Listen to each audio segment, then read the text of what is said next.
And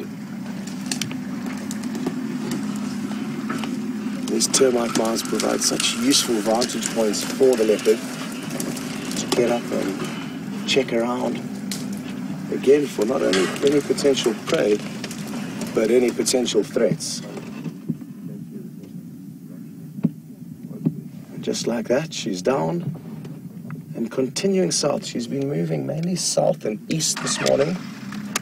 And maybe if she carries on in this trajectory, she may end up another scent mark. She may end up at the treehouse waterhole.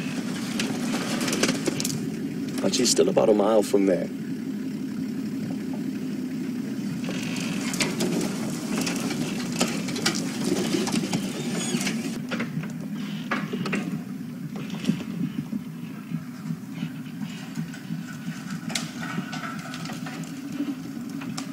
Well, yet another incredible view of this beautiful leopardess as she continues on her morning activity. She's not scent marking as much as she was when we initially saw her, which is interesting because now she's in an area where we typically don't see shadow or any sign of shadow, so there's no need for her to scent mark over shadow scent marks.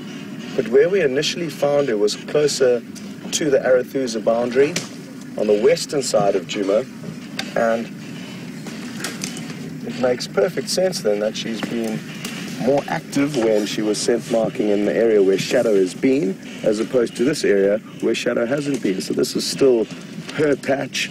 No other leopard has come in and started trying to mark their territory here, and I guess that's why her scent marking has subsided slightly. They will still continue to scent mark, even though it is their territory and no other leopard are evidently here, because they need to keep that message constant.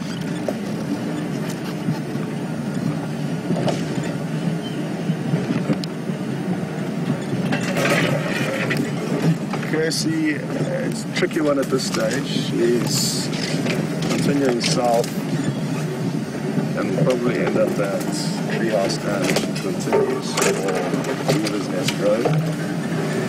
That will be quite far south of the traffic.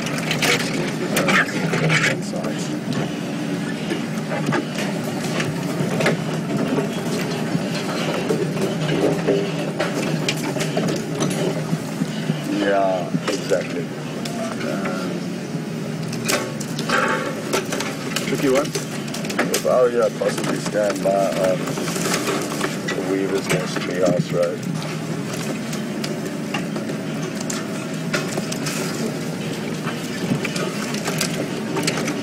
Just trying to help another vehicle get into the sighting. It can be difficult sometimes giving people good directions because, as you can see, we're moving through very thick bush, and for somebody who's not been following it actively to find out exactly where we are now can be a little bit tough.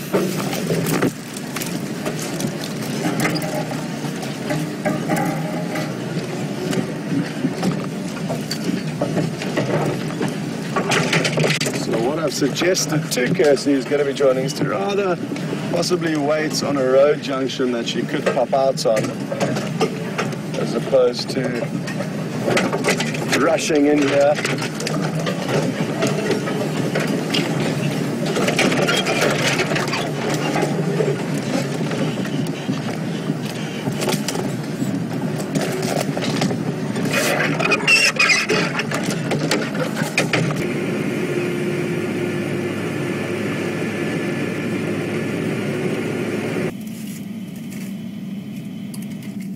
Feeding off the acacia. At the moment, Acacia gerardi, or a red thorn, and gets that name, as you can see on that small branch he's feeding off. It's got reddish color on the branch, on the young branches.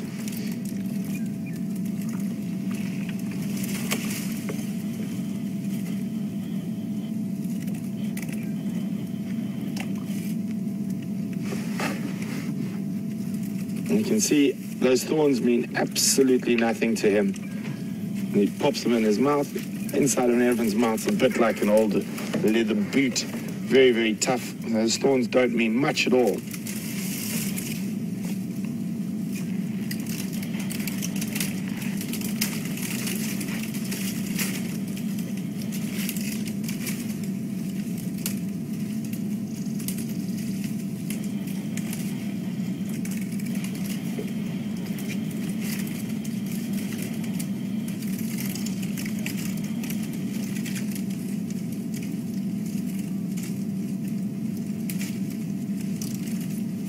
got his head right in that thicket now. I'm sure you can hear all those branches breaking.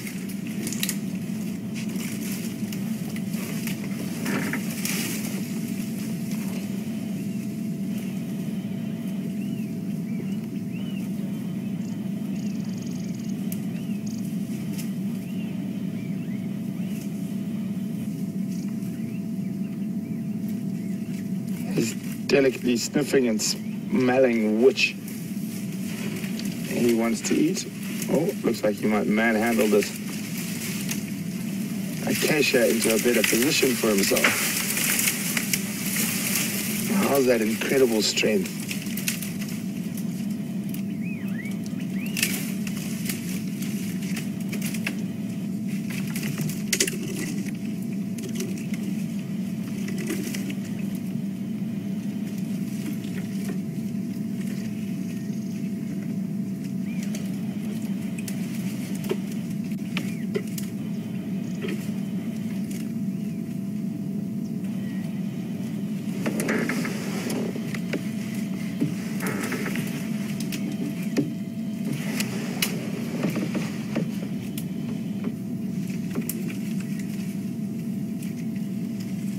It's always wonderful to spend some time with elephants.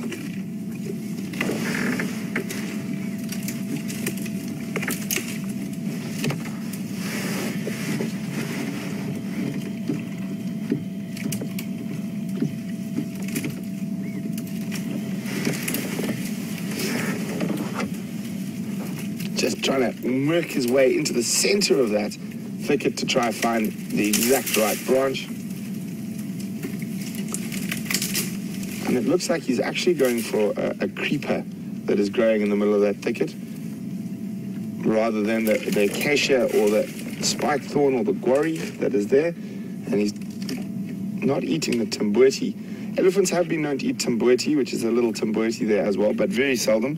And generally when they feel like they've got intestinal problems or parasites, and they will eat it as a purgative. So they will actually eat a poisonous tree to try flush their system. Kudu, baboon, black rhino are also known to do that. And giraffe, actually.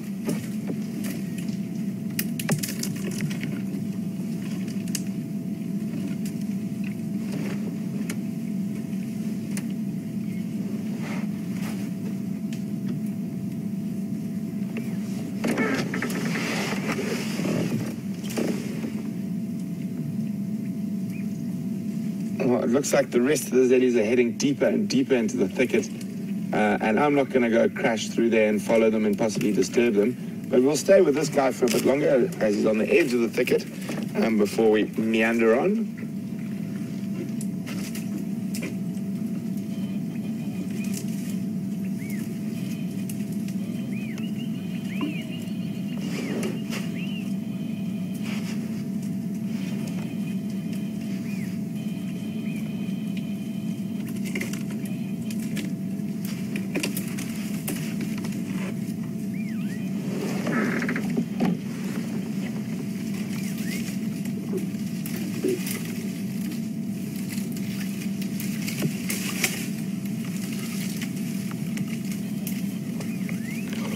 Good morning, Kathy in Washington. Welcome on the Sunrise Safari, Kathy. Great to have you on the back of the vehicle with us. Kathy's got quite an interesting question. Kathy would like to know if I've ever had an elephant push down a tree onto my vehicle. Kathy, fortunately not. One of the things about spending a lot of time with elephants is you learn not to position your vehicle in those type of positions. Unfortunately, this guy is heading deep into that thicket. So we can just make his outline there through the trees. So we're going to have a quick look to see if that other young bull is visible. Otherwise, we're going to move on. But no, Kathy, it would be very, very bad guiding if I managed to get into a position where an elephant pushed a tree onto me. When they are pushing down trees and that, you generally try to keep a little bit of distance.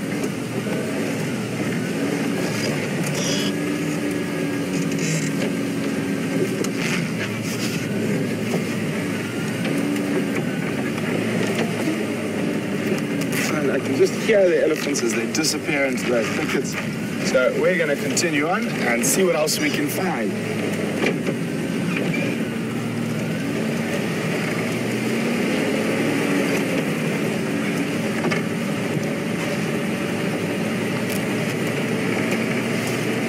Morning stations, it's Brent from Wild Earth. Is anyone copying me?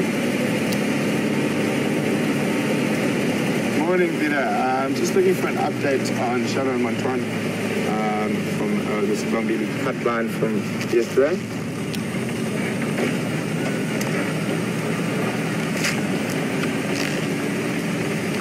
Okay, copy. Have either of those animals been located this morning?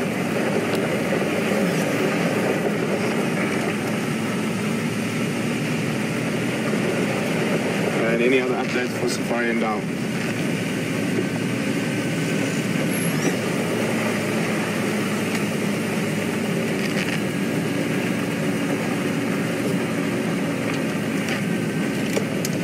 Copy, thanks very much, Peter. Have a good morning.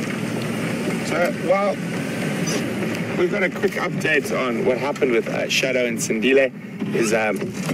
Shadow did not hoist that kill last night, so it seems the hyenas have stolen it during the night. So no one's managed to find them yet this morning. So we're probably going to meander into that area, see if we can find some tracks. And in the meantime, we're going to cross back to Scotty, who's still with Shadow's mom, and see if we can keep the whole family going, see if we can find mother, daughter, and grandchild today.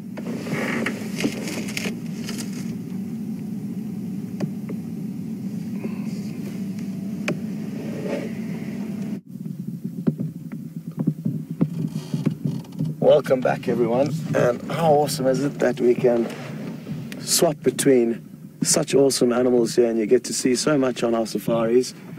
We've given Karula and a new vehicle that's just arrived in the sighting a little bit of space so that they can get themselves into good positions.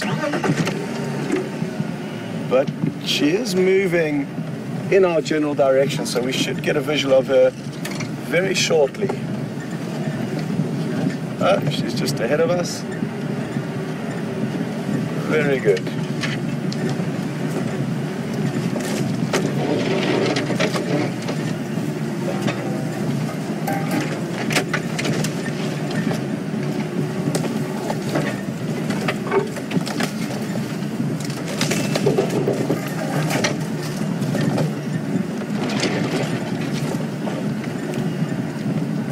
She was just up to our right last time I saw her. So anytime now she should pop out.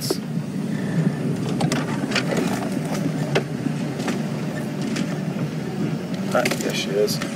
She's just at 2 o'clock there in that shadow, coming into the sunlight now. He's got her. There she is.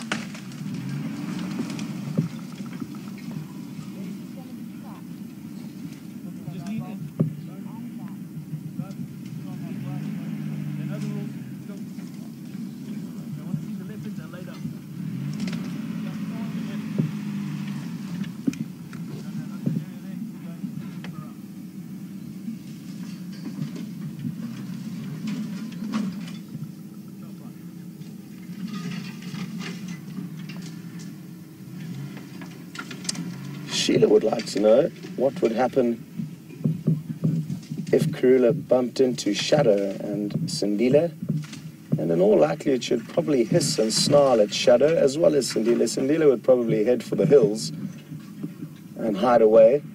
Shadow may be a little bit more confrontational, but it would be a battle between the two females, and it would serve no purpose for Karula to kill the young cub. It's only male leopards that will typically kill male leopard cubs from another female. But all these scenarios, we can only guess as to what may happen. We would have to see the encounter to know exactly what would unfold, because leopards, just like humans, are all different, and they have different personalities and traits, and therefore it's very difficult to answer those kinds of questions accurately. But again, it's important to realize that female leopards will compete with other female leopards, even if it is their daughter, and typically won't mind other males. It's incredible to watch her slinking through this thick vegetation and seeing her dissolve with that incredible camouflage of hers. I think we should reposition now.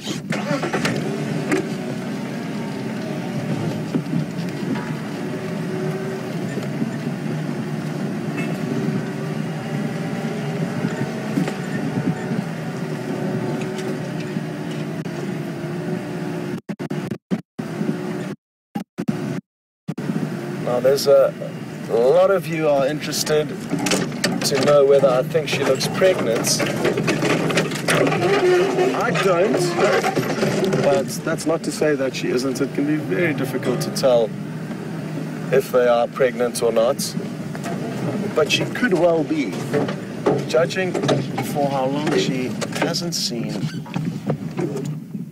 or hasn't had cubs for, she's a little bit overdue actually.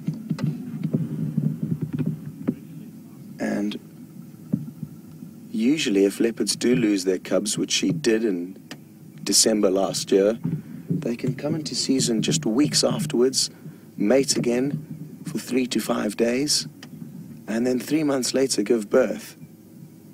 And that was 6 months ago, so who knows, possibly she did give birth to another litter that nobody saw or detected, and those cubs may have been killed by anything, python, hyena, other leopard.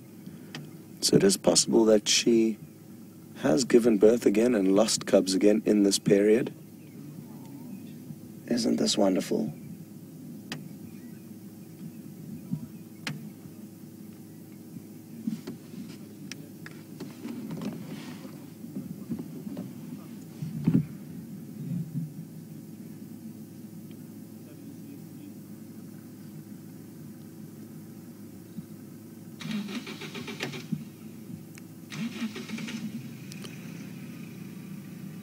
Elizabeth in Minneapolis would like to know if we know the whereabouts of Shivindi and Shivimbalana, two of Karula's cubs from her previous successful litter. Her most current successful litter are two leopards called Kunuma in quarantine, and it's believed that it was Kunuma that was seen briefly with Brent last night. But I don't know where Shivindi and Shivimbalana are at the moment. I think they are somewhere in the sands, possibly south of where we are. But if you'd like to find out, you can possibly check their Facebook pages, which they will no doubtedly have. And that might give you some insights into whereabout they're moving.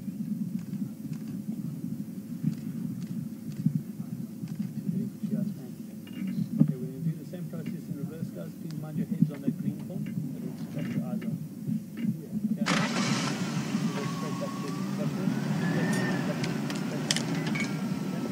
There's a strong chance she may go for a drink at the treehouse waterhole. We're probably a quarter of a mile away from there.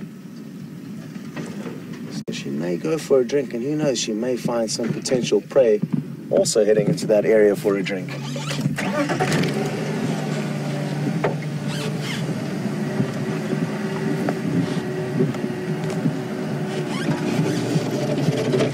Now, the time we've spent with her this morning will give you a good indication of how difficult it is to track down these leopards when we are tracking them. She spent the majority of her time in thick blocks, and not only moving in one direction through these thick blocks, but zigzagging backwards and forwards. And while they are in these thick blocks, it can be very difficult to track them and find each individual footprint, whereas it can be a lot easier when they are on the road.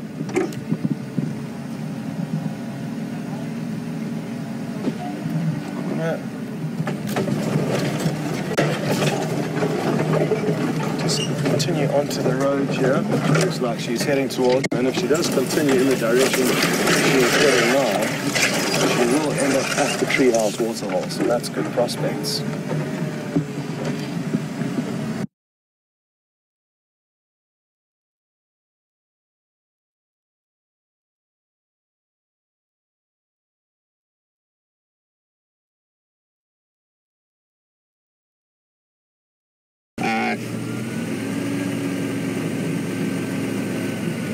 So we're just checking red for tracks of Shadow and Sindile. nothing yet, so we're going to make our way slowly towards where she had that kill yesterday that's been robbed by hyenas, and try to see which way she might have moved from there.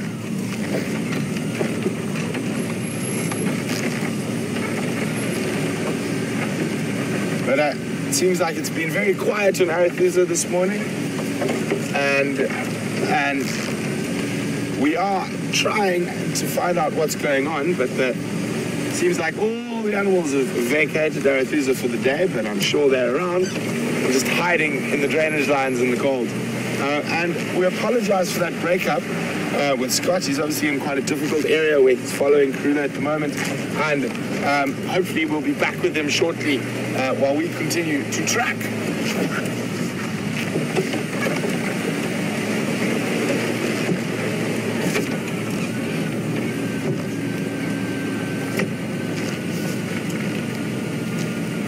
Lots of hyena tracks coming from that general area where Shadow had the kill, so I'm quite sure those are possibly the culprits who stole it.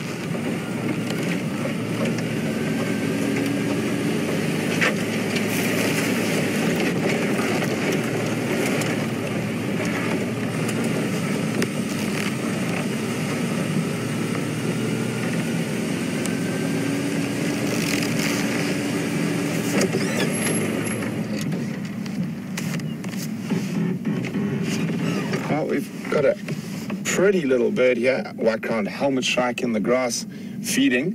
They're quite often known as the Seven Sisters. I can hear a few more calling a little bit further away. Let's just try to sneak forward a little bit. Okay, gone. There's the rest of the flock. And off they go. So Mike, Tom, and Carol would like me to discuss a little bit about what happened with that leopard attack in the Kruger National Park. Well, I did manage to watch some of the footage of it yesterday. Very, very, very sad to see something like that happen. And from my point of view, without actually knowing what happened beforehand, it is very difficult. That female leopard was definitely in not very good condition, and possibly right at the end of her tether. So she saw an opportunity, possibly maybe movement or something just triggered her, and she then attacked. And very difficult to say what happened without actually seeing what happened beforehand, and only just seeing sort of the highlight clips that people put together. But very, very sad when that happens. It is very, very infrequent. And that animal was definitely in a bad state, so it possibly saw an opportunity at a theoretical easy meal, or just a slight bit of movement might have triggered it. But very, very sad to see that happen, and it is very, very infrequent. In all my time in the bush, I've never, ever heard of a leopard actually climbing on and into a vehicle like that. So she must, or he must have been in really, really bad condition to attempt that.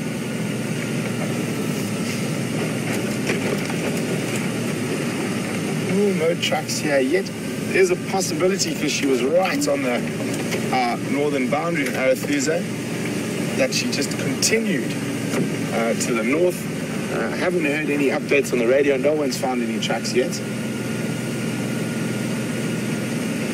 But we will keep checking very carefully. But back to the Kruger incident. Also, things like that may or may not happen in a place like Kruger a little bit more often, just because there are that many more vehicles driving around and that much more interaction with people and vehicles. So but as again I said, it's very difficult, and everything I say now is speculation, and nothing we could be sort of said as gospel, so to speak. But very, very sad, and actually quite, for me, very difficult footage to watch.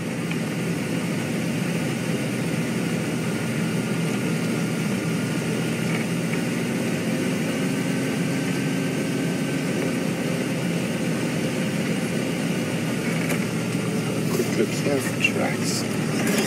Doesn't look like anyone's checked this road yet this morning, so we shall.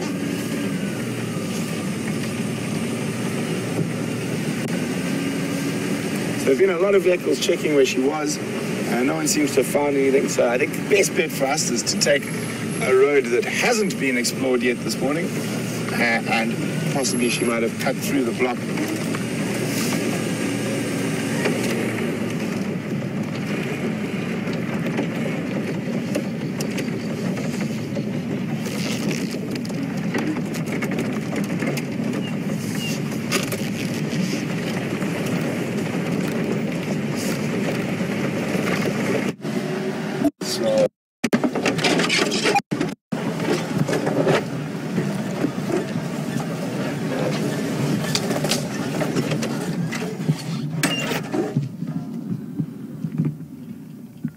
She's been lying down for the last couple of minutes, but then all of a sudden she very excitedly has got up, and she's in the position we can see her now. I'm not sure what she saw or heard.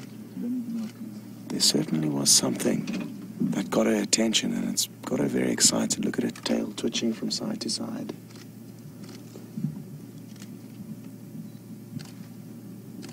What could it be? She's noticed something. Something is exciting her over there. Possibly, or maybe she saw movement. Because she's really focused. Her ears are not angled towards it. Look at her eyes. Look at her head. She's looking.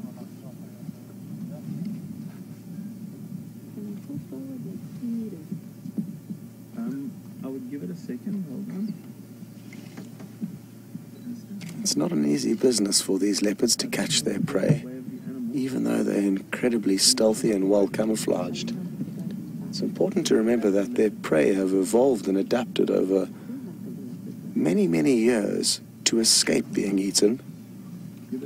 And that's very important. If it was too easy for predators to catch their prey, they would very quickly run out of food to eat because they would catch and kill and eat. Oh, here she goes.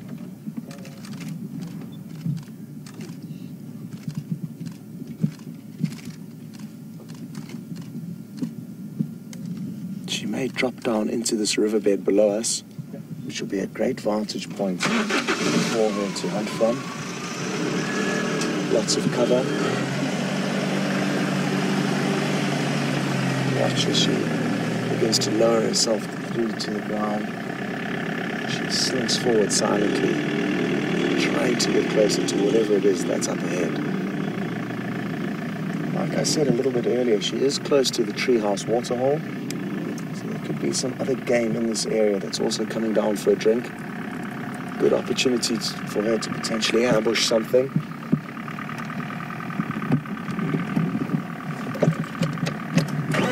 Well, what a morning it's been, and it's so great to be able to share it with all of you. At this rate, we could end up spending about 3 hours with this female, and it's been quite some time that we've been lucky enough to spend a full broadcast with any given animal. Maybe today will be different. I think what I may do is take a short 5-minute detour and loop around onto the other side of this riverbed in the direction that she's looking. That way we might be able to see what the potential prey is, and also just be in a good position to view her. And also mean just that 2 vehicles will be on this side of the riverbed and another 2 on the other.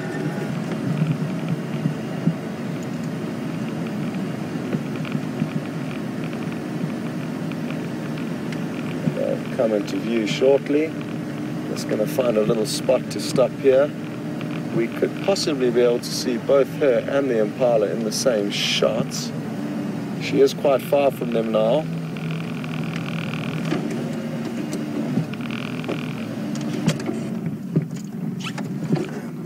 Get my binoculars out in order to be able to see where she could be, but she's somewhere down there on our right view, somewhere at about 2 o'clock. I can't see it, but VM's found something very beautiful while we wait. A Birchall starling glistening and iridescing in the morning sunlight.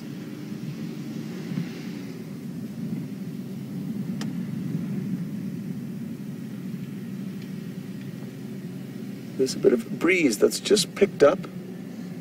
Sadly, it's blowing from the Leopard towards the Impala. But if they don't manage to smell her, this wind will certainly help her approach, because the sound of her paws in this dry grass on a still day would be easily detected by the Impala, even though she'll try and be as silent as possible. So this windy weather is good hunting conditions, provided her scent does not get blown in that direction. There's a small chance the wind may miss her. There's a lot of Impala here that she has to deal with, and ideally there would just be one that she could try and catch. With all of these Impala here, there's so many highs and ears that could detect her.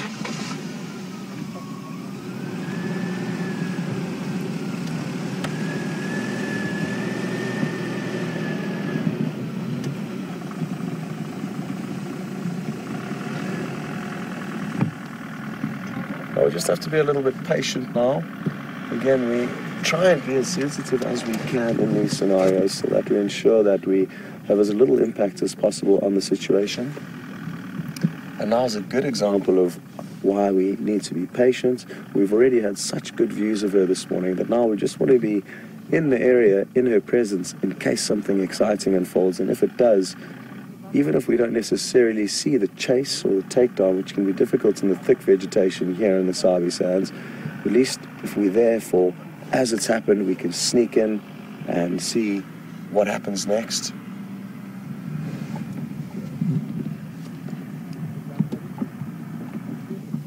A bit later.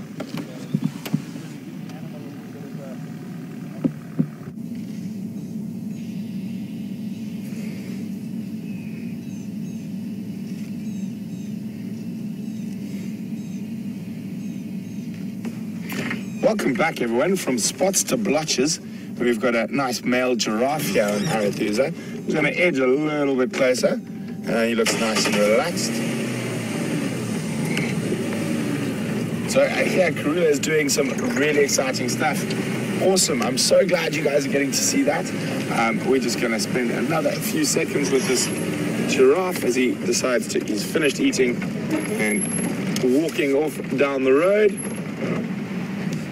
Slide up behind him.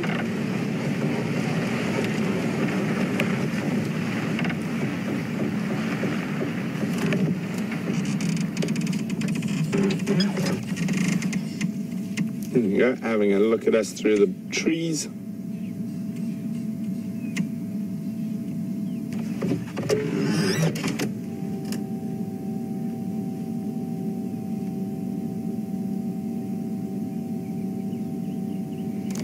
Nice, we've been seeing quite a few more giraffe recently, but I'm quite sure you guys are really excited to get back to Karula and whatever she's up to. So we're going to continue on and see what else we can find and enjoy your time with the Queen of Djuma.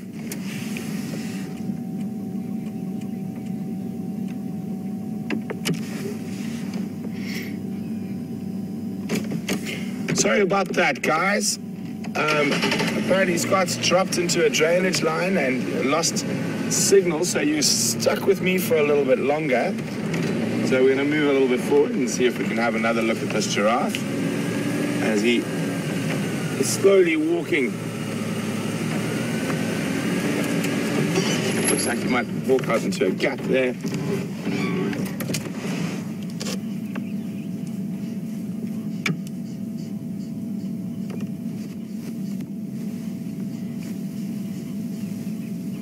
So you can see it's a male, and you can see it's a male because of those contusions on its forehead and the bald horns. So they get bald from fighting, and those contusions on his forehead become bigger and bigger with age from fighting with other males.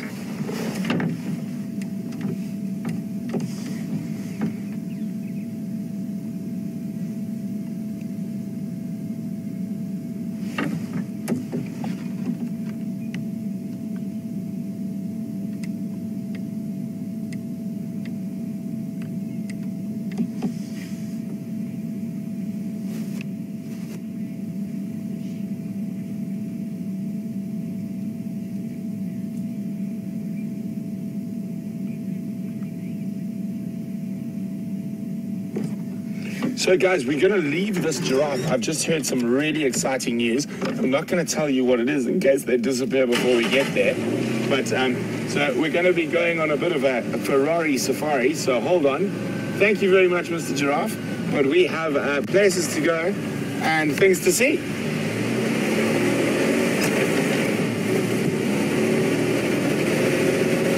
So hold on, guys. Sorry, I'm going to be going a little bit quicker than usual.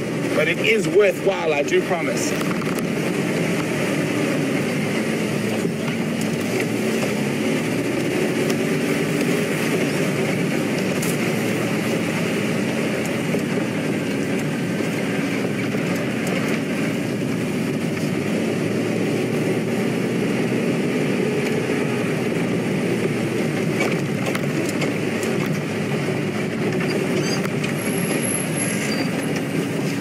Oh, God.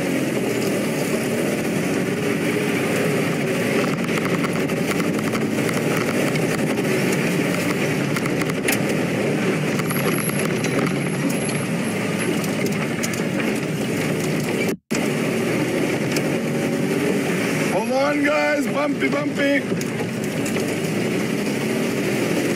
Craig, I'm still... Also, in that position.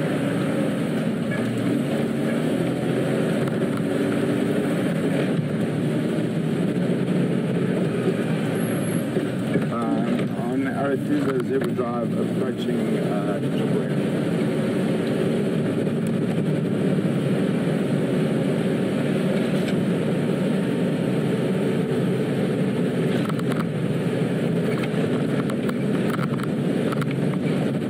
Copy, you go ahead, no problem. So guys, quite exciting. I'm very excited. Always wonderful to see this particular surprise. And I know you guys are going to love it. It seems like the 4th of July is definitely providing so far. Celebrations all around, even out here in the bush.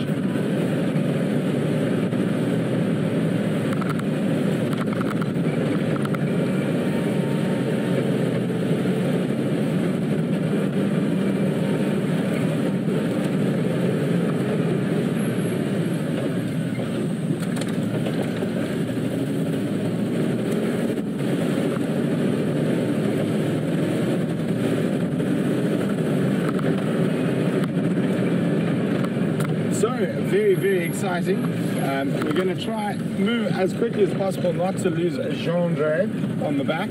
Fortunately, those long legs, you can wrap them around the tripod.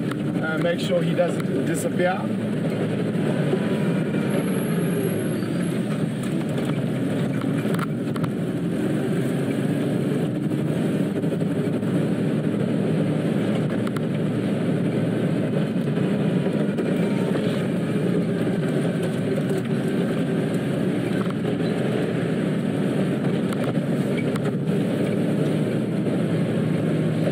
Yeah, there's a lot of guesses coming in, but I'm not going to tell you.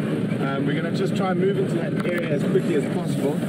So if I disappear from concentration every now and then, it's because I'm listening to the game drive radio, just trying to get us into that position and get us that sighting. Sorry, 1 second. Standing by.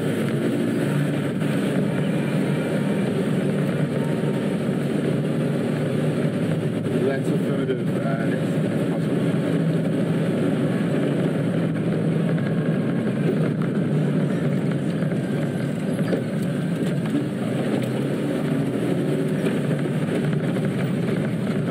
Copy, thanks very much. I'm probably about 7 to 8 minutes out.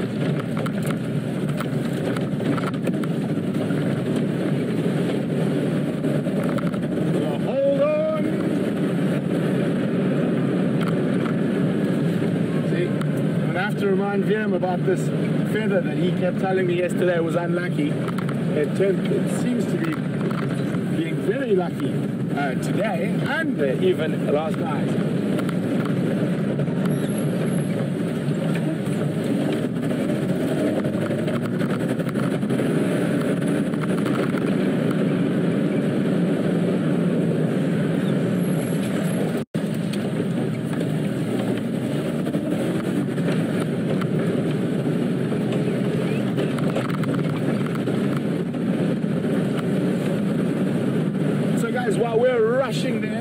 We're going to cross back to Scotty, who's still with Karula, who's still stalking that impala. So it looks like it's all going on. You joined Scott and Karula, who's stalking.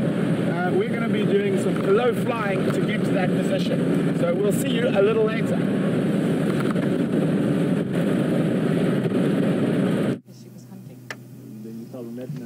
Welcome back, everyone.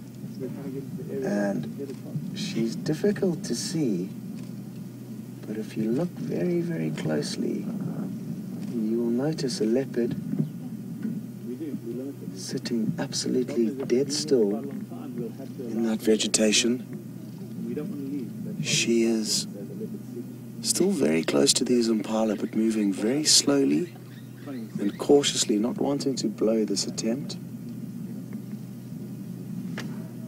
And we're just sitting, waiting patiently nearby to see what happens next. Exciting news. I wonder what Brent is rushing off to. You must all be quite excited to find out, and hopefully in the next few minutes you will. It's been an action-packed morning.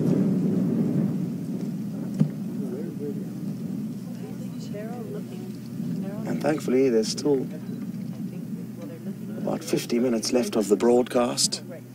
So who knows what else may happen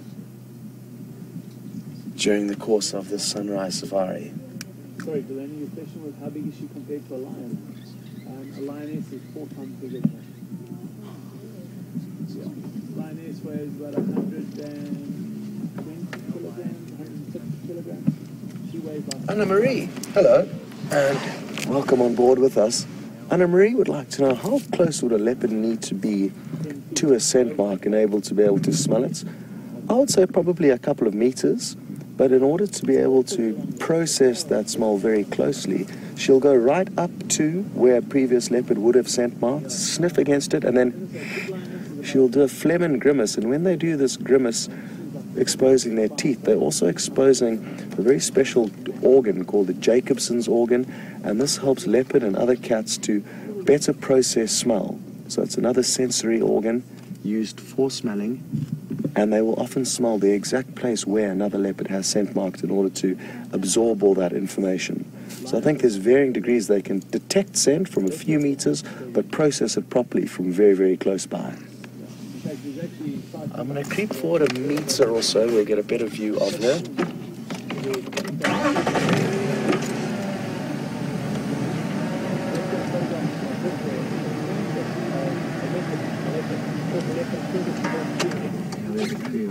Sorry.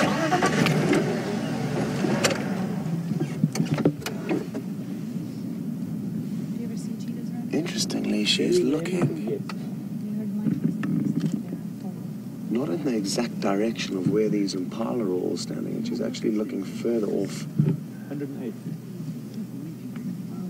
to the right. So there could be other potential prey. It's a very large herd of impala, so maybe it's just spilled over further to the west.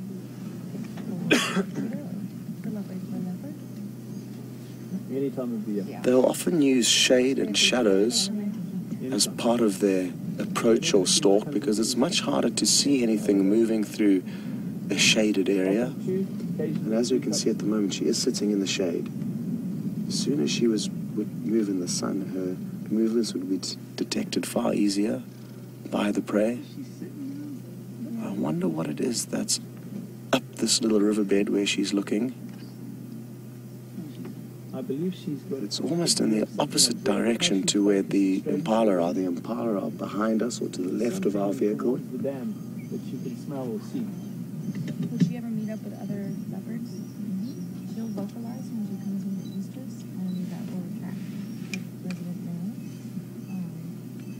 And also, she last year was still communicating with her 2 fully grown male cubs, so we would often see them come together. And Now, currently, she's probably about 50 or 60 meters away from these impala. It'll be difficult for VM to show you them. They're in quite thick vegetation. But can you see any there, VM? They're over here on the other side of this thick vegetation, and there are many of them, maybe about 40 or 50 impala. And you can just see their tails wagging there. They've got no idea she's here. while we're looking at them, you'll see the leaves blowing in the wind, giving you a good idea of how strong the breeze is. It's kind of blowing into our faces, so it's changed ever so slightly in Karula's favor, so they shouldn't pick up her scent from where she is sitting at the moment, and she'll need to get much closer. She needs to be about 4 or 5 meters away from an impala before she triggers her attack. So still lots of work to be done there. All the body language, she's very focused on something down there. She seems to completely ignore these impalas. So the problem is, if she goes forward, the wind will carry to the squid. Some of these are already alert to something going on. So as she goes forward, she may give wind to these impalas. We may hear the impala starting to alarm call. This is very interesting. She's headed off down into the riverbed, it looks like. And it's great to watch how patient she is and how experienced she is. She's not rushing into this scenario and blowing a great potential hunting opportunity. She's moving very slowly, very cautiously, making sure she doesn't get detected. She needs to get incredibly close to a prey animal. She'll stalk to Leopards will know that it's not only the potential prey that they're stalking that could give away her presence, but also squirrels, birds, monkeys, mongooses. So she's factoring all these things into the equation as she stalks forward. Incredibly hard and fast.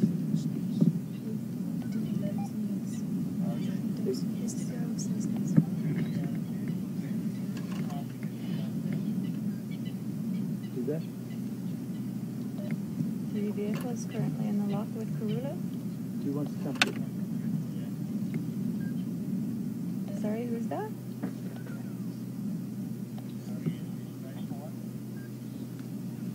Is there space? Who is that? Who am I speaking with?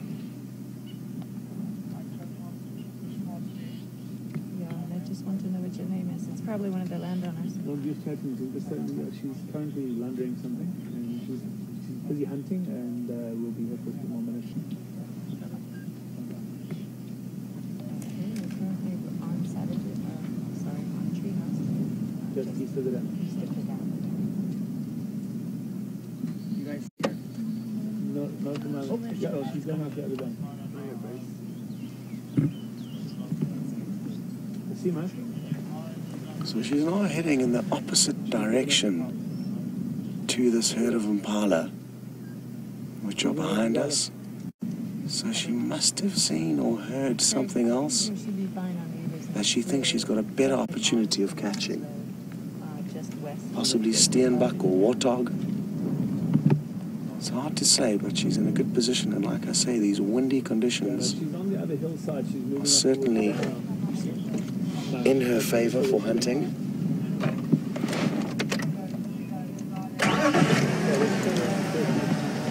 We're just going to reposition ever so slightly and try and keep up with her as she moves through this thick bush.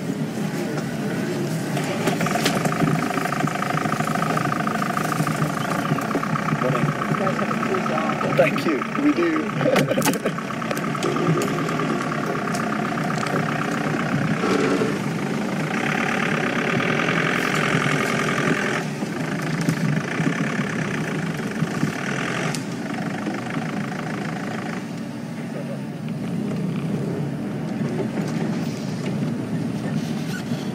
Okay, folks, well, while we get into position, I believe Brent has finished rushing off to wherever he was going, and he's now ready to show you what he's found. Enjoy.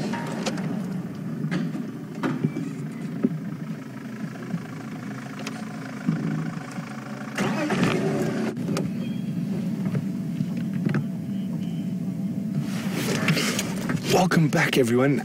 As you can see, what we have rushed to is the Styx Pride, or the Styx Breakaway Pride, with those 3 little bundles of joy. There are 2 steeping on the rock there, and strange enough, we were looking for them this morning in this area, and they crossed over behind us, and so there's actually 3 adult lionesses here at the moment. So another member of the Styx Pride has seemed to have joined these 2 with the cubs, and there is also a male here, but I'll show you now. So we've got those 2 cubs lying next to the mom over there. We've got another lioness to the left. And if we come right in front of me, there's a lioness there. And then under this little quarry bush, if we zoom right under the bush, is the third cub hiding in the shade right there.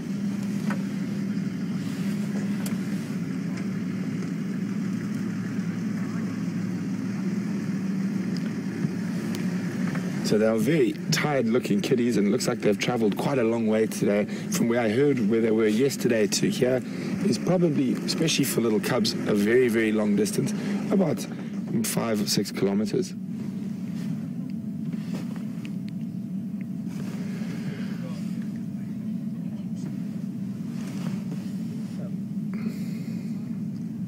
So 4th of July is proving to be very, very, very productive for us so far. Lions and leopards and elephants and buffalo herds. What a fantastic morning.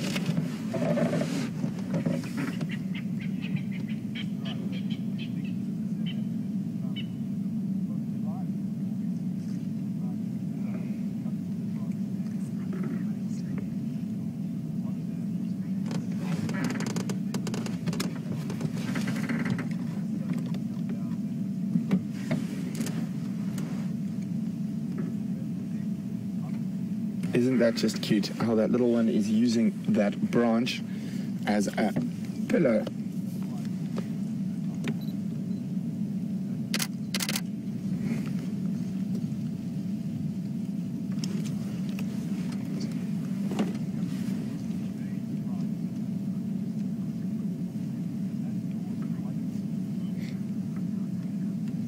So there is a big male off to the right as well, but we will try have a look at him a little bit later. Probably one of the Matimba males. But very, very flat cats at the moment.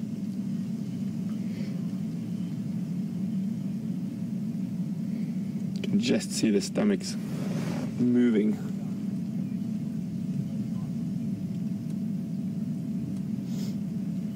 The last time I saw these cubs was actually quite a long time ago, probably 3 weeks, maybe even a little bit longer ago. And I know James has seen them in between, but I haven't, and they definitely have grown quite a bit. I think the last time I saw these cubs is when Jamie was on interview. So on her interview drives, we found them that morning. So that was the last time I saw these cubs.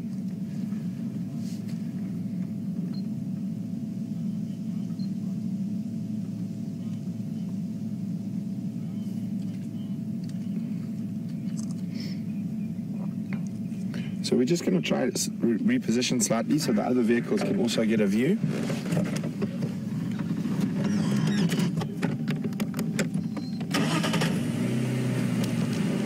Definitely have grown quite a bit, but still at this age there, it's going to be, they're still very cute, and you're going to still see a lot of those little cub spots. And it's going to be great to watch them grow over the next few months.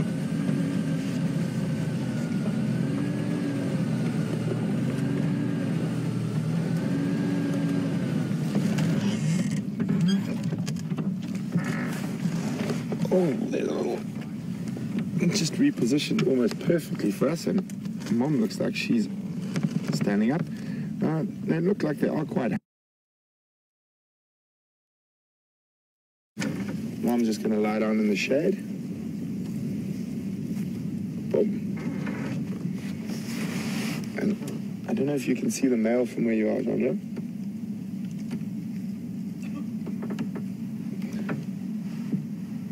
And you can see there's one of those big Matimba males lying flat, probably about 25 meters from the rest of the pride.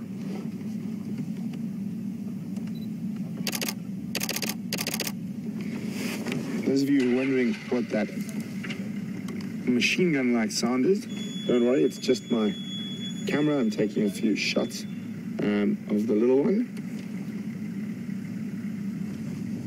And if we have a look at this lioness there, that one there, John, top frame, if we go in on her teats, And you can see that's the mother, and you can see the suckle marks around the teats.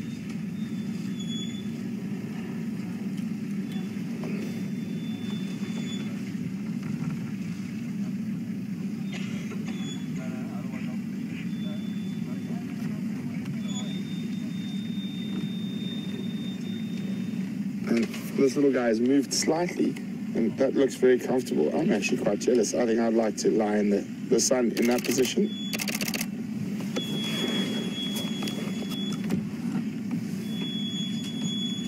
So that high-pitched noise you're hearing is just another vehicle moving. It's their brakes. There's a bit of sand in the brakes.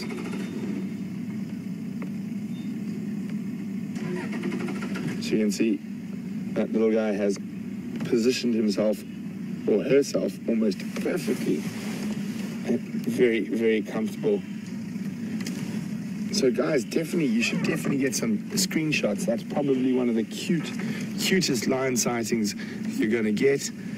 And don't forget to post them on Facebook and on Twitter and hashtag Safari Live.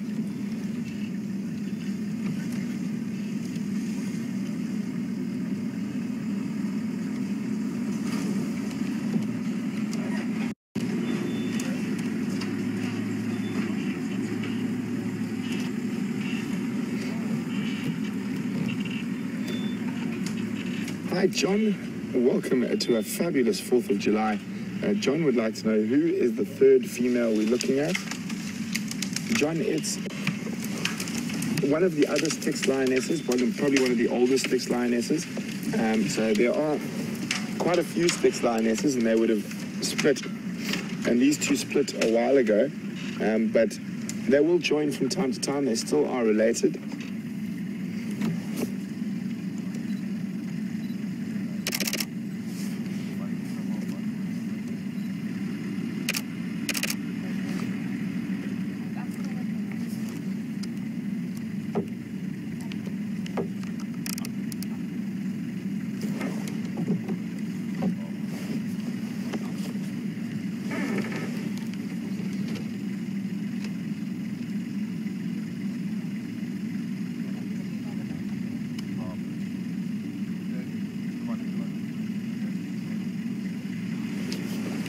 Hi, Safari. Safari is just saying it's quite odd that there's a third female here. She wonders whether it's got anything to do with the Matimba Styx argument last week. Probably not, Safari. There is a Matimba male here as well.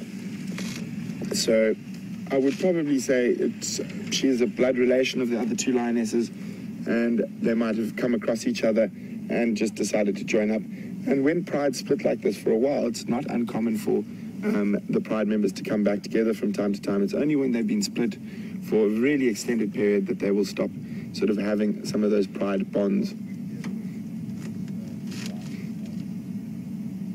And most definitely related to the fact is that this third female has joined and hasn't attempted to harm the cubs.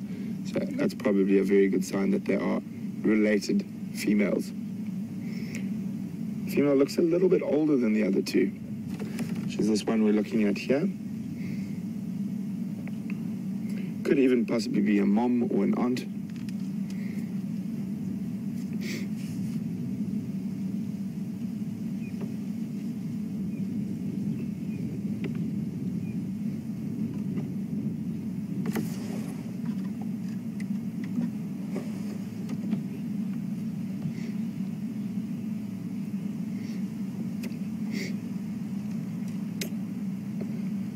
Morning, Anna Marie. Anna Marie would like to know whether that male Matimba is the hairy-bellied one or the ginger one.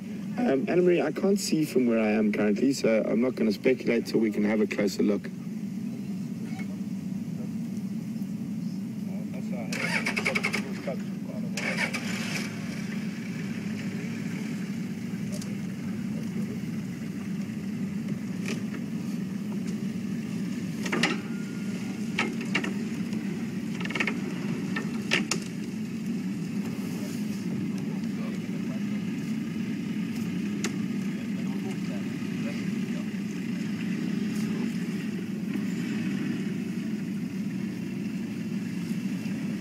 such a peaceful setting. It's difficult sometimes to imagine when you see lions like this. They can jump to huge bursts of energy in almost zero time if something happened to one day. But we're not going to leave. We're going to stay with these sleeping kiddies, and we're going to cross across to Scott, who's still with a feline of a different kind.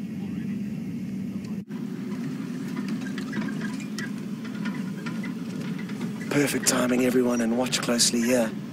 Karula's about to take a drink, and it looks like we got into the perfect position to watch. We got so lucky. Look at this.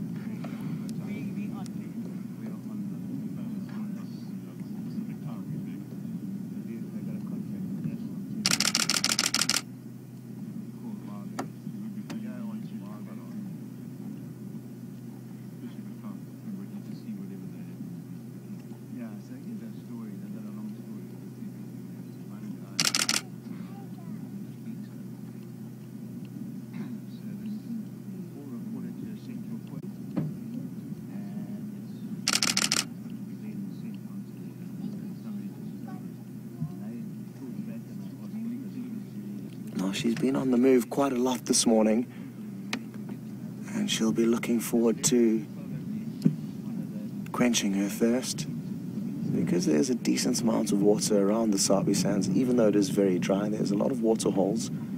Leopard will probably drink once or twice a day, depending.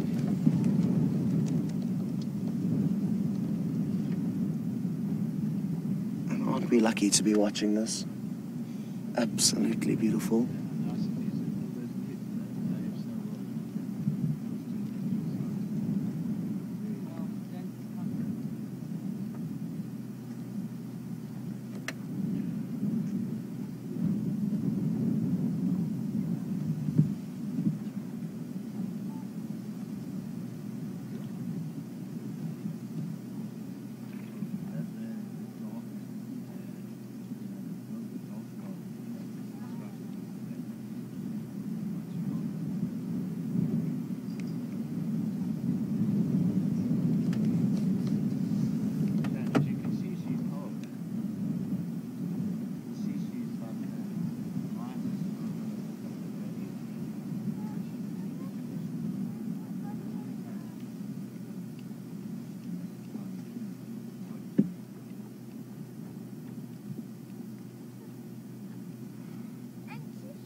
It's a bit of a time-consuming operation, lapping up water with your tongue.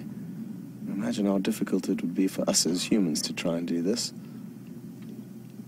And she's getting a small mouthful each time that tongue of hers laps back into her mouth.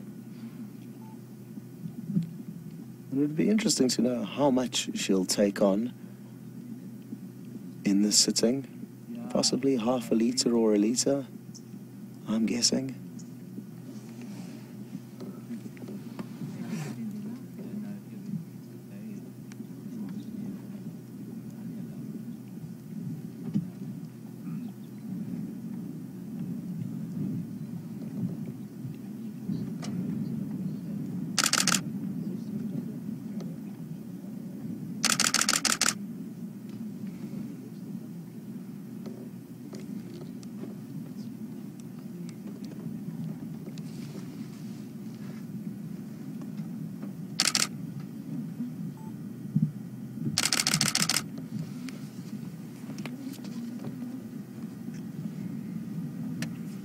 I wonder what her next move will be, if she'll try and loop back on a herd of impala that were nearby. We'll have to spend some time with her to find out. And while we just wait for the other vehicles to reposition and work out what her next move is, What great news, and well done to Brent for getting into the right place at the right time to see those awesome little cubs. We don't see them very often, and I've only seen them probably on a handful of occasions. So if it's your first time tuning in, you've got very lucky this morning.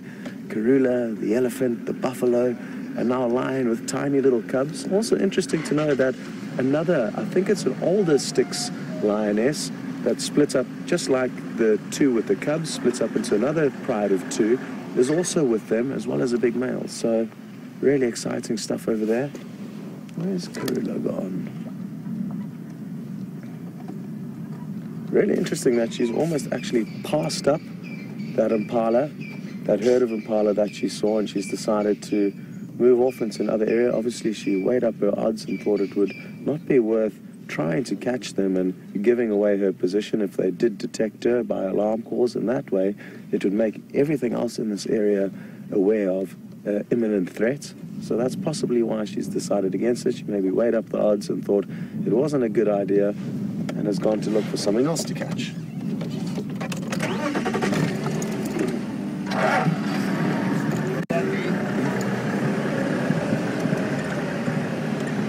Okay, well, she certainly has moved off, and she is moving into quite a thick area. We're going to try and get up onto a nearby road in order to stay with her. Fortunately found ourselves in the right place. So we'll show you one last view of her, and I'm sure a lot of you are very interested to see some more of those cubs.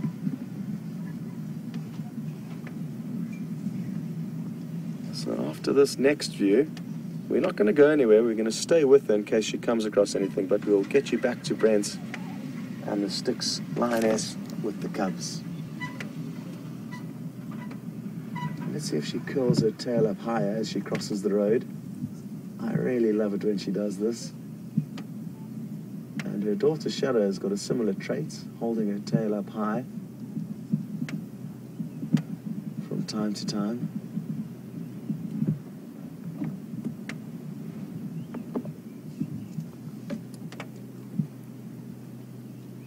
Well, she's about to disappear into some thicker bush. And we're going to send you across to Brent right now, as there's a little bit of action over there. Enjoy. We'll see you later.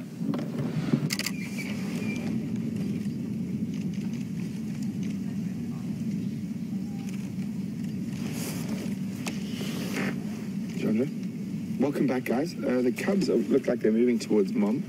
There's the other one to the left. The one's already moved, always just taking over the branch position from the other. Let's have a look.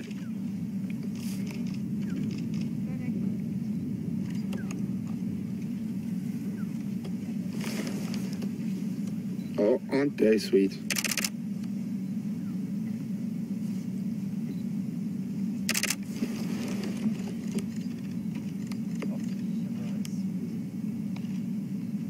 So all three cubs are present. We'll show you where they all are. I think this one might move quite shortly, so we're going to wait till that happens.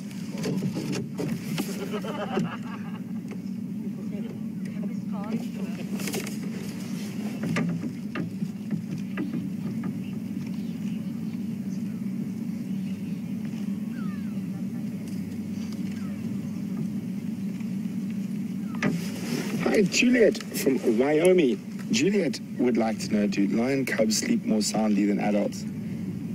They definitely do. Oh, there we go. Looks like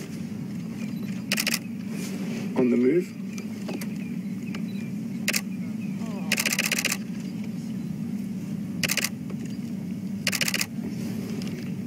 There we go. Heading towards Mom. Looks like might go for a drink while the other two are napping. You can see the other two cubs just behind the one that's suckling. No, Mom. Mom not so keen. You might find as soon as this one starts suckling the others, but Mom's not having any of it. And you can see they're quite hungry.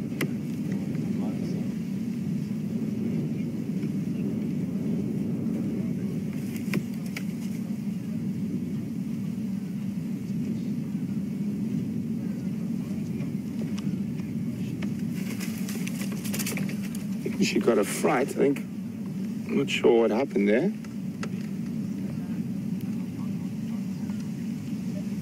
Not sure what she got a fright. Something behind us seemed to give her a bit of a fright.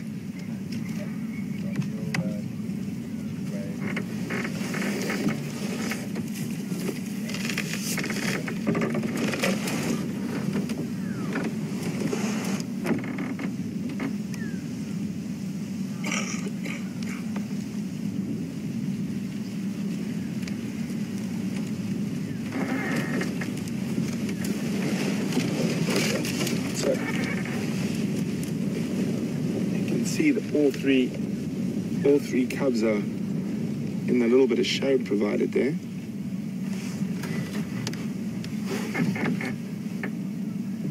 Mom is obviously not so keen on providing milk at the moment. They are all looking a bit hungry, these lionesses.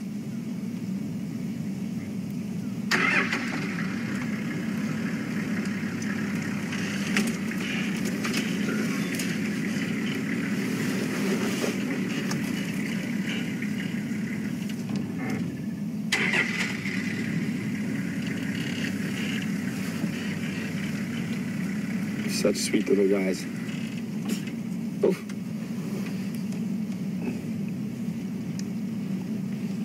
Definitely grown quite a little bit since I last saw them. They're definitely a bit more mobile and not as clumsy as a month ago.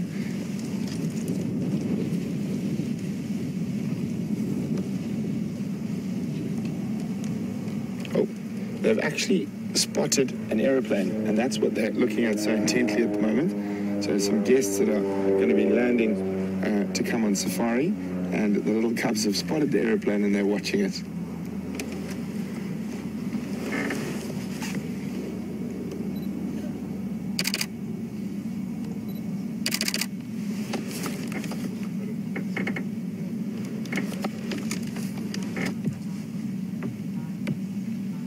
Oh, lost sight of it now, but still listening to the direction of that aeroplane.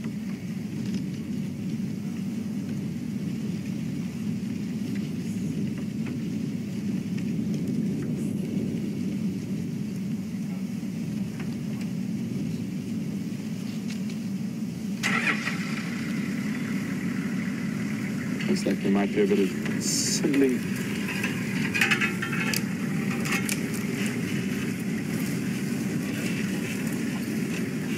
So most of the grooming now will still be done by the adults. They will sort of pseudo-groom. They will lick themselves and each other, but not really properly just yet. And you can see that even at this age, those lying on top of each other like adults do quite often. Oh, there we go. Tired kitties. Had a long walk. And you can see all the colorations or cub spots that are on them. And the reason that they have these spots is to help with a little bit of camouflage when they are hiding in the bush while the mothers are out hunting. And they're now annoying the auntie. It'd be quite funny if they start trying to suckle on her and she doesn't have any milk yet.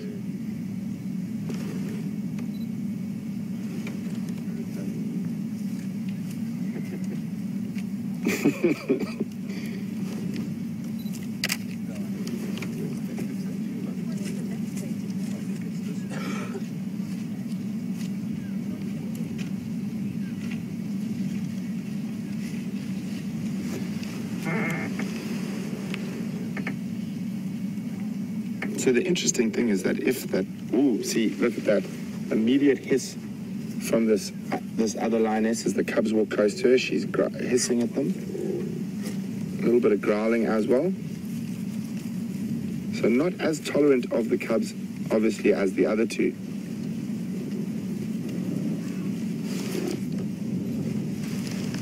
And the cubs took cue and kept a little bit far away.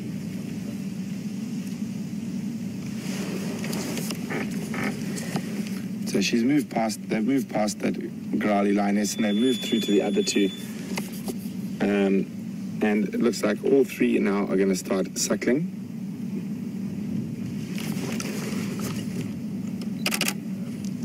But Mom obviously is feeling she's a bit low in the milk.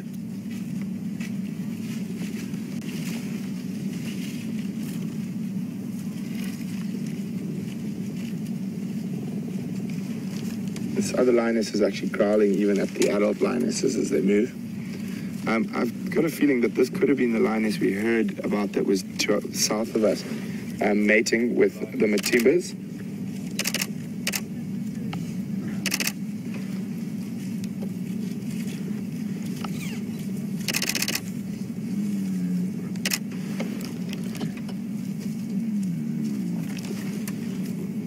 You can see Mom is definitely, oh, it looks like she might succumb.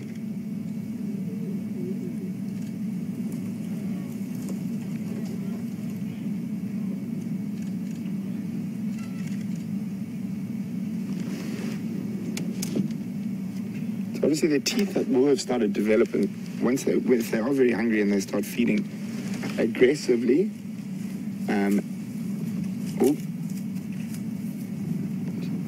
You can hear her growling. This lioness has come closer, but she's still growling at the cubs, even though she's moved closer.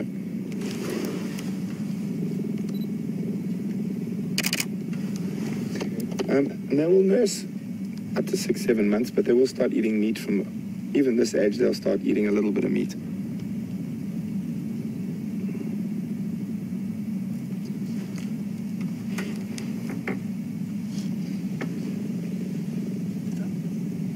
I don't know if you can hear that soft growling.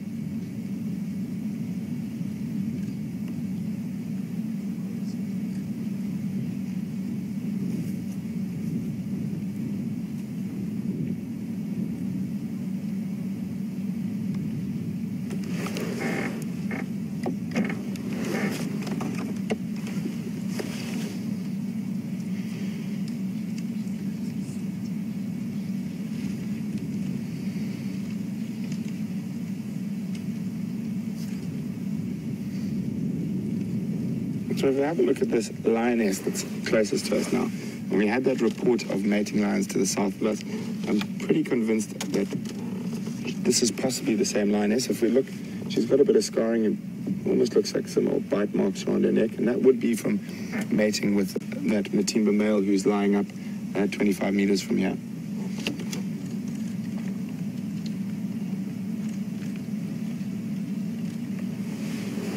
You can see, and then further down her back, some scratches that look quite fresh.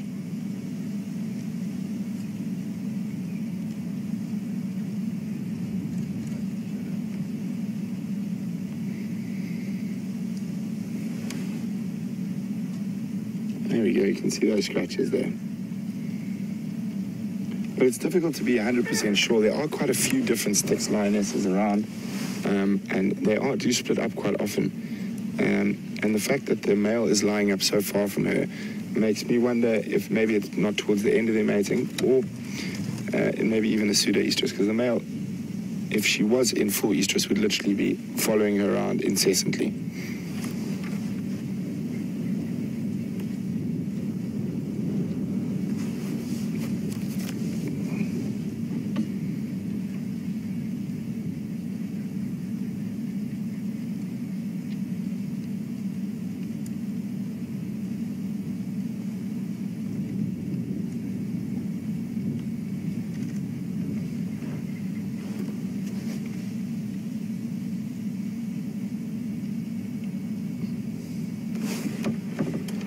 Isn't that just the sweetest thing?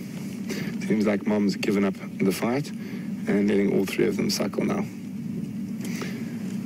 Just from the way they're looking there, the middle cub looks to me like it might be a young male. You can see how he's trying to dominate the space, like we've seen those big Matimba males do on a kill before, sort of lie on top of all the possible food points and force the others to sort of just try sneak in. So it's possible that that could be a little boy. He did look a little bit bigger than the other two as well.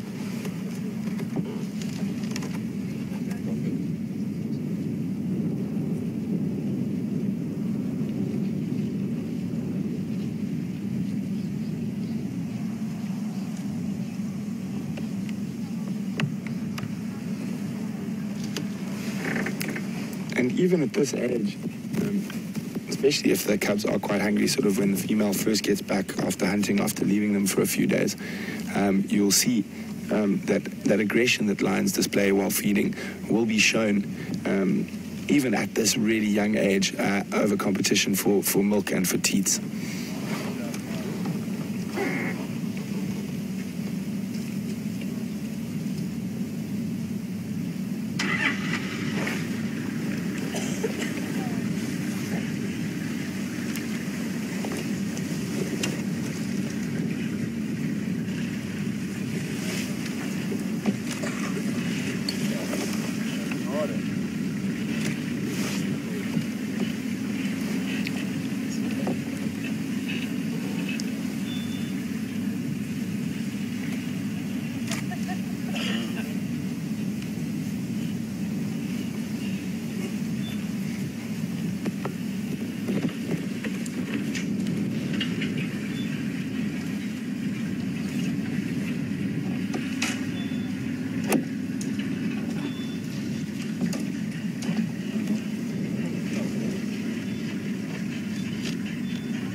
So this could be quite interesting now. Come wide, with this female that's been aggressive.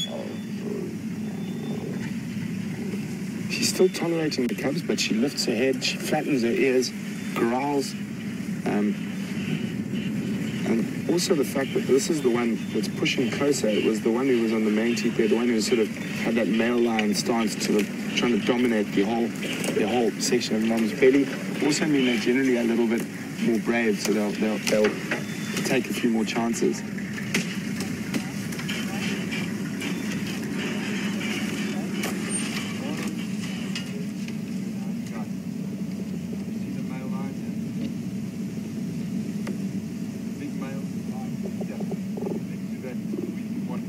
Yeah, that's snarling. Even though the cubs aren't moving closer, this female closest to us is not 100% comfortable with their presence.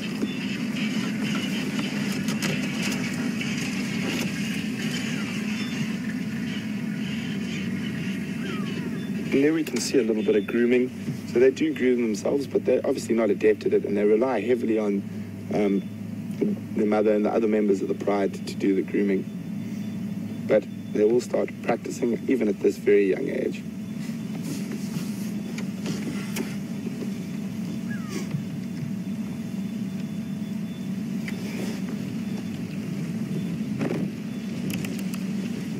So unfortunately, we're unable to move at the moment. There's a vehicle directly behind us, but I will try have a look at which male that is a little bit later. But currently we are cemented to this spot, and to be completely honest, I'm quite happy to be cemented this close to 3 little lion cubs.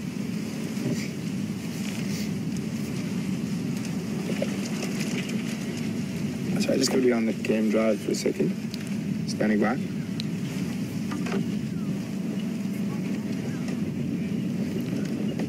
I'm not 100% sure at the moment. There are 3 stations in here at the moment. I think there's possibly still one standing by. If not, you're more than welcome to take second standby.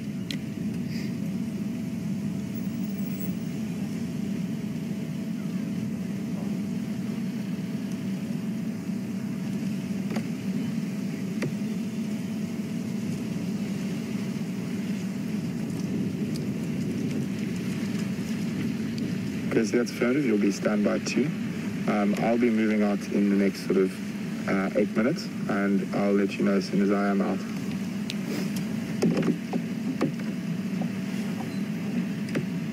The males just stood up at the back there, Jean-Jay.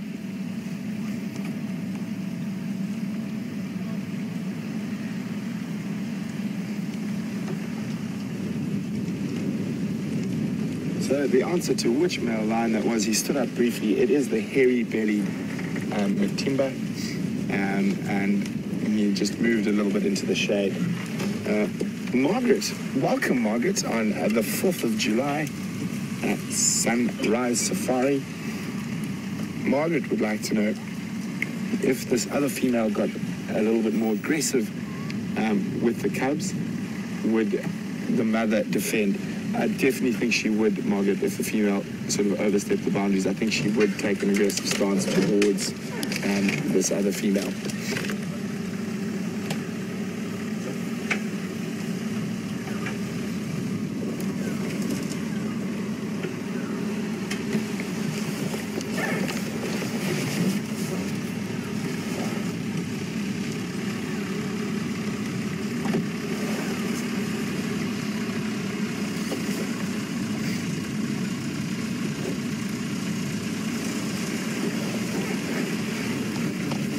Hi, Dave. Welcome on this sunrise safari. Dave would like to know, is it possible that this extra lioness could be the grandmother of the cubs? It is very possible, as well as she could be a great aunt or even an aunt or sister to these. As I said, it's very difficult to tell the difference at the moment, and especially since we haven't really had the best sightings of them yet. But it is possible, Dave, that she could be the grandmother. She is definitely, to me, she looks a bit older than the other two lionesses.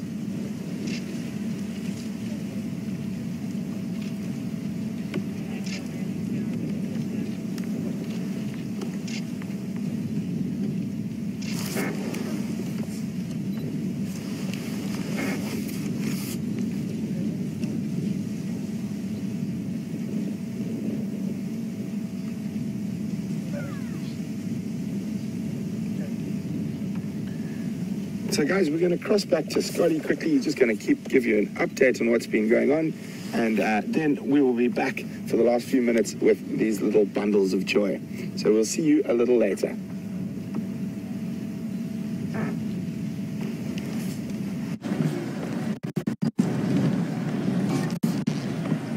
Welcome back, everyone.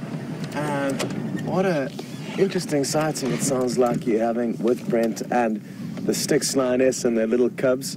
I certainly must say I'm a little bit jealous, even though VM and myself have been incredibly fortunate this morning. We've spent just about 3 hours with Karula.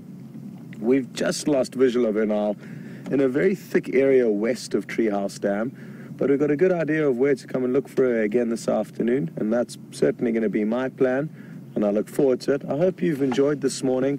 We've shared with you. It's been so much fun, action-packed, and some really quality sightings along the way.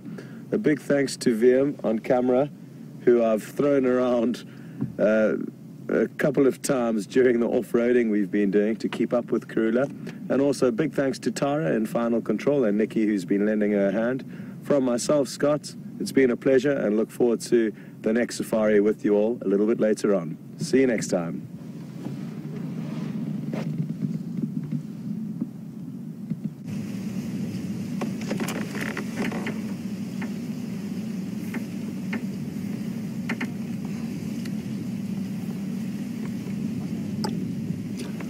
Welcome back.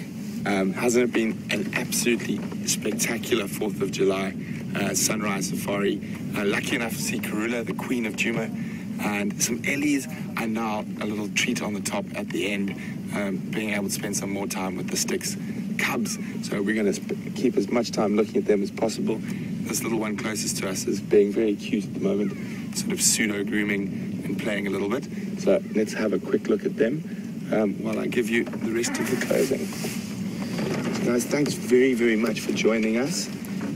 It's always a great pleasure to have our regular viewers with us. And if there are any new viewers, welcome. And hopefully we'll see you for the sunset safari again. Oh, there's a bit of hissing. And very interesting, this dynamic now that we've added a third lioness to the Styx that we've generally only seen with the two females. And it is possible, it's almost definite that she is related. And we're definitely going to follow up here on the sunset safari to see what's been happening with them during the day. Hopefully they decide to stay visiting us here on Djuma and don't decide to head south again. But they look quite tired, so I don't think they're going to move too far. And there's always a great privilege and pleasure to be able to share our passion for the African bush with you, wherever you might be in the world. And we really do appreciate your questions, so please keep sending them in. And remember, all your screenshots, pop them on Facebook, pop them on Twitter, use the hashtag Safari Live. And for the last few, seconds of drive, I'm going to keep quiet and let you enjoy these absolute beautiful little lion cubs that are the 3 little Styx cubs and their mothers and aunts and possibly even grandmothers with them.